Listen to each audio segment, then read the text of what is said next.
मक्का से आई ये खबर ने पूरी दुनिया का ध्यान खींच लिया है। पाकिस्तान, सऊदी अरब और तुर्की अब एक साझा सुरक्षा समझौते के तहत साथ आ गए हैं। समझौते की सबसे बड़ी बात यह है कि तीनों में से किसी एक देश पर हमला हुआ तो उसे तीनों देशों पर हमला माना जाएगा। यानी अब सवाल सिर्फ पाकिस्तान और सऊदी अरब का नहीं है, तुर्की भी इस सुरक्षा ढांचे का हिस्सा बन चुका है। लेकिन इस समझौते का भारत पर क्या असर होगा? क्या ये सच में इस्लामिक नाटो की दिशा में बढ़ता कदम है? और अगर पाकिस्तान इस नए गठजोड़ को भारत के खिलाफ रणनीतिक दबाव के तौर पर इस्तेमाल करने की कोशिश करता है तो भारत के पास क्या विकल्प है? आइए इस पूरी खबर को आसान भाषा में समझते हैं। नमस्कार, मैं हूं साक्षी झा और आप देख रहे हैं न्यूज़ 18 का डिजिटल प्लेटफॉर्म। 7 अगस्त को मक्का में पाकिस्तान, सऊदी अरब और तुर्की में मक्का ज्वाइंट डिफेंस एग्रीमेंट पर हस्ताक्षर किए। इस समझौते का सबसे अहम हिस्सा है सामूहिक सुरक्षा का प्रावधान। मतलब अगर तीनों देशों में से किसी एक पर सशस्त्र हमला होता है तो उसे तीनों के खिलाफ हमला माना जाएगा। ये समझौता ऐसे समय में हुआ है जब पश्चिम एशिया में सुरक्षा हालात बेहद तनावपूर्ण है और क्षेत्रीय देश अपनी सुरक्षा व्यवस्था को मजबूत करने की कोशिश कर रही हैं। अब आप सोच रहे होंगे कि क्या ये इस्लामिक नाटो है? अब सबसे बड़ा सवाल यही है। कई रिपोर्ट और विश्लेषणों में इसे नाटो स्टाइल डिफेंस पैक्ट या संभावित इस्लामिक नाटो की दिशा में बड़ा कदम बताया जा रहा है। लेकिन यहाँ एक बात समझना बेहद जरूरी है कि ये आधिकारिक तौर पर नाटो नहीं है और ना ही समझौते का आधिकारिक नाम इस्लामिक नाटो है। असल में ये 3 देशों के बीच साझा रक्षा सहयोग का समझौता है। इसमें पाकिस्तान की सैन्य ताकत, तुर्की की नाटो सदस्यता और रक्षा क्षमताएं तथा सऊदी अरब की आर्थिक और क्षेत्रीय ताकत, तीनों का एक साथ आना रणनीतिक रूप से महत्वपूर्ण माना जा रहा है। भारत के लिए क्यों महत्वपूर्ण है? अब आते हैं सबसे अहम सवाल पर। भारत इस पूरे घटनाक्रम को कैसे देख रहा है? भारत के लिए सबसे महत्वपूर्ण बात पाकिस्तान का इस समझौते में शामिल होना है।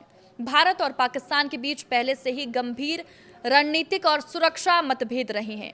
ऐसे में पाकिस्तान को अगर किसी बड़े क्षेत्रीय रक्षा नेटवर्क का समर्थन मिलता है तो नई दिल्ली निश्चित रूप से इसके रणनीतिक असर का आकलन करेगी।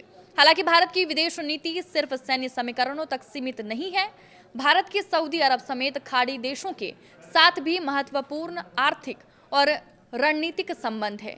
यानी तस्वीर इतनी सीधी नहीं है कि एक तरफ पाकिस्तान है और दूसरी तरफ पूरा खाड़ी क्षेत्र।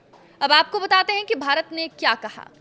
भारत इस घटनाक्रम पर नजर बनाए हुए है, लेकिन इसी बीच सोशल मीडिया पर ऐसी खबरें भी सामने आई हैं कि भारत ने कथित तौर पर इस समझौते के जवाब में इजराइल के साथ रक्षा समझौते की मांग की है।